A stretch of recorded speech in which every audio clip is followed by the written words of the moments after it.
voice actor, voice director, and script adapter for many, many different shows, which you may or may not be familiar with, but I work on such anime shows as Hellsing, Ghost in the Shell, Howl's Moving Castle, Eureka 7, Witch Hunter Robin, Wolf's Rain, Chobits, Melancholy Harley Suzumiya, many different anime shows. I've been voice acting in anime now for over a decade, which is sort of a scary thought when I think about it.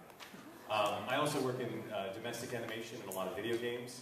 I work on God of War 3, play Helios, the sun god. You get to rip my head off. I was also in the recent Transformers War for Cybertron, playing, I believe it was Breakdowns, Decepticon, and I also did Grimlock. I played Superman in Justice League Heroes. I was Iron Man in Marvel Ultimate Alliance 2. I was in the last spectacular Spider-Man animated series playing Electro, and I'm currently in Young Justice, which is the DC animated series with all these sidekicks joining the Justice League. So I've worked in video games, domestic animation, anime, but today what we're going to do is we're going to focus on anime in particular because it's a lot of fun. It's a lot of fun because unlike other types of voice acting, when we do video games and domestic animation, we record by ourselves, or sometimes we record with other actors, but it's sort of in an isolation tank. We don't get to see much of the picture or anything else. It takes months and months and months before we finally see the final animation. The cool thing about working on anime is that you get to see the animation right there in front of you. So your voice acting has to match the picture, and it has to work. And if it works, we're done. Like, we get to see the final product immediately. So it's really useful from a teaching perspective to be able to see if your voice is working as the character very well, because we don't have to wait for somebody to animate it later. The character's already animated, let's play it back and see if it works. So that's what we're going to do, is we're going to work, a couple of you guys are going to get up here, and we're going to play around a little bit and see what it's like to try to voice act to a character who's already been animated. Now this is how they do it in Japan. You may think, well, this is just what we have to do because they did it in Japan, we bring it over here, and then we have to do it after the animation is done. Not so. They do the exact same process in Japan. They animate it first, and then the Japanese voice actors get up to the mic and dub to the picture.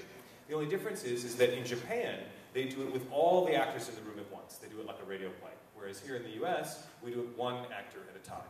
There are pluses and minuses to doing it both ways. But let's do it one at a time, because I don't have enough mics for all of you. So we'll just do it one at a time here. But before we get into actual voice acting, I think it's useful to talk about what does and does not make good voice acting.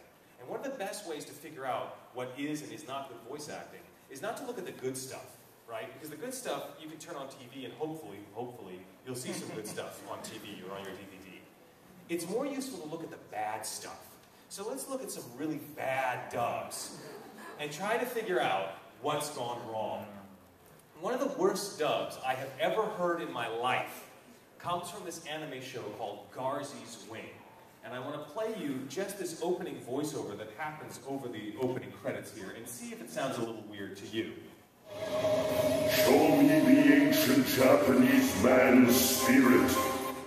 Show me the ancient Japanese man's spirit. I don't think they really meant that. I think that the Japanese probably meant something a little different, but you know, that translation isn't helping the actors there. It gets worse from there. This show, Garzy's Wing, is very surreal. It's about this young boy who lives in modern-day Japan. He rides around on his motorcycle when one night, suddenly, in the middle of riding his motorcycle, a magical, mystical swan comes out of the sky, rips his soul out of his body, and pulls it up into the air. Like you do, right? I mean, this is just a normal, everyday occurrence, especially in anime. Wow. It gets even stranger. His soul gets ripped from modern-day Japan and gets dropped off in ancient Japan, right? And then he has to grab some sticks and fight some guys naked while he's in ancient Japan. Little weird. Well, it turns out there's some sort of mystical thing has happened here, and Garzy, as he is known, has been transported, his soul at least, has been transported back to ancient Japan. But he can communicate with his body in modern Japan. So there's like two versions of him now, one in ancient Japan and one in modern Japan.